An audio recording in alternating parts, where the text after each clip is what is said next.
நாகையில் கனமழையால் பாதிக்கப்பட்ட 100க்கும் மேற்பட்டோர் முகாம்களில் தங்க வைக்கப்பட்டுள்ளனர். இது பற்றிய விரிவான விவரங்களுடன் இணைகிறார் செய்தியாளர் சகாதேவன். சகாதேவன், தற்போது அங்கு 100க்கும் மேற்பட்டோர் முகாம்களில் தங்க வைக்கப்பட்டுள்ளதாக தகவல்கள் வெளியாகியிருக்கிறது.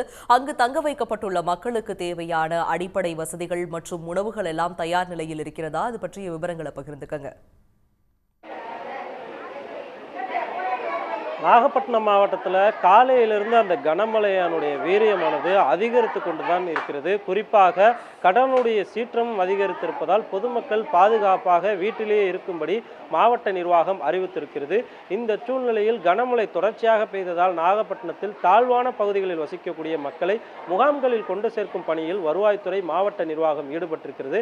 நாம் தற்போது இருக்கக்கூடிய பகுதி காடம்பாடியில் இருக்கக்கூடிய நடுநிலை பள்ளியில், அரசு பள்ளியில் இருக்கிறோம். இங்கு நாகை நகர பகுதியை ஒட்டி இருக்கக்கூடிய சூர்யா நகர் பகுதியை சேர்ந்த ஏராளமான பொதுமக்கள் கிட்டத்தட்ட 110 பேர் தங்க வைக்கப்பட்டிருக்கிறார்கள். அவருடைய பகுதிகளில் வீடுகளில் சேதமடைந்த வீடுகளில் இருந்து வீடுகளுக்குள்ள தண்ணி புகுந்து இருக்கவே முடியாத ஒரு நிலையிலிருந்து இங்க இருக்கக்கூடிய மக்கள் தங்க வைக்கப்பட்டிருக்காங்க. இங்க இருக்கக்கூடிய மக்கள்கிட்டே பேசலாம். நீங்க எந்த பகுதி, எப்போ உங்களை அழைச்சிட்டு வந்தாங்க, எந்த மாதிரியான பாதிப்புகளை மழையில சந்திக்கிறீங்க?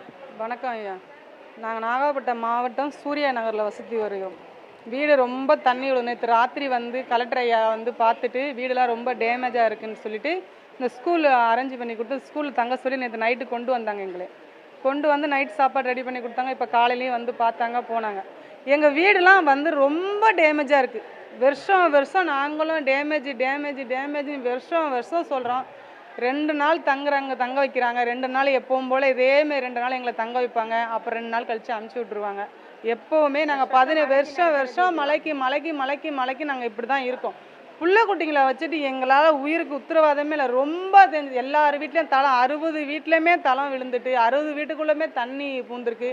60 வீட்டுக்குமே ஒரே சேஃப்டி டேங்க், ஒரே வீட்டில் கரண்ட்டு பெட்டிலேருந்து மீட்ரு பெட்டி வரைக்கும் படிக்கட்டில் இருந்து எல்லாருக்குமே 60 வீட்லேயே போகிறதுனால எங்களால் வேலை பார்க்க முடியல.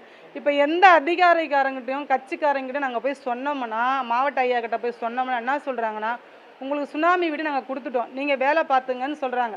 சுனாமி வீடு எங்களுக்கு தனி வீடு கொடுக்கல.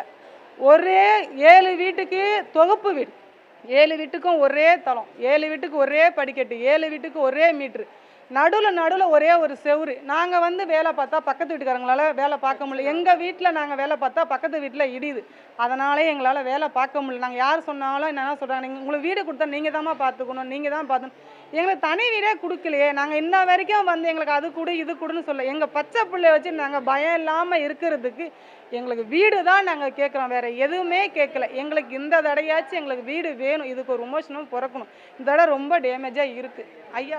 எப்போ நீங்கள் முகாமுக்கு வந்தாங்க? காலையில் உணவு இந்த ஏற்பாடுகள் எல்லாம் செஞ்சு கொடுத்துருக்காங்களா? எப்படி இருக்குது? ஆமாம், கண்டிப்பாக. என் பேர் பர்வீனிசா. நேற்று நைட்டே எல்லாரையுமே கூப்பிட்டு வந்துட்டாங்க. பார்த்தாங்க. எல்லாருக்குமே முட்டிக்காலெல்லாம் இடுப்பளவுக்கு தண்ணி நிற்கிது. அதனால் மாவட்ட கலெக்டர் ஐயா பார்த்துட்டு எங்களை எல்லாரையும் கொண்டு இங்கே நகராட்சி ஸ்கூலில் தங்க வச்சுருக்குறாங்க. நேற்று நைட்லேருந்தே எங்களுக்கு சாப்பாடு, காலையில் சாப்பாடு, தண்ணி வசதி எல்லாமே கொண்டு வந்துட்டாங்க. ஆனால் இது எப்பயுமே வருஷம் நடக்கிறது தான். இதே மாதிரி 2 நாள் 3 நாள் கொண்டு வருவாங்க. அதே மாதிரியே தண்ணி வசதி, சாப்பாடெல்லாம் கண்டிப்பாக எல்லாமே கொடுப்பாங்க. அதுக்கப்புறம் திரும்ப நாங்கள் மறுபடியும் போய்டுவோம். அடுத்த வருஷம் இதே மாதிரியே தான் நடந்துக்கிட்டு இருக்குது. எங்களுக்கு 17 வருஷமாக இப்படி நடக்கிறனால எங்களுக்கு தனி வீடாக இருந்துட்டால் நாங்கள் எங்களை வீட்டு வேலை செஞ்சு கொடுங்க, எங்கள் வீட்டை வேலை பார்த்து கொடுங்கலாம் நாங்கள் கேட்கல. தொடர்ச்சியாக பார்த்தீங்கன்னா அங்கே இருக்கக்கூடிய மக்கள் பாதுகாப்பாக முகாம்களில் தங்க வைக்கப்பட்டாலும் அவர்களுக்கு ஒரு நிரந்தர வீடு தற்போது நாகப்பட்டினம் கோட்டாட்சியர் இங்கே வந்திருக்காங்க. பேசலாம் சார். இப்போ எவ்வளோ பேர் தங்க வைக்கப்பட்டாங்க? நாகப்பட்டினம் மாவட்டம் முழுக்க எவ்வளோ மையங்கள் சார் அமைக்கப்பட்டிருக்கு? முகாம்கள் எத்தனை இருக்குது? எவ்வளோ பேர் இது வரைக்கும் மீட்கப்பட்டிருக்காங்க சார்? சார், நாகப்பட்டினம் மாவட்டத்தை பொறுத்த வரைக்கும் மாவட்ட ஆட்சியர் எங்களை ரொம்ப துரிதமாக செயல்படணும்னு சொல்லியிருக்கிறாரு. அவரோட உத்தரவுப்படி நாங்கள் எல்லாருமே இப்போ வேலை பார்த்துட்டு இருக்கிறோம். இப்போ சூர்யா நகரில் 60 வீடு இருக்குது.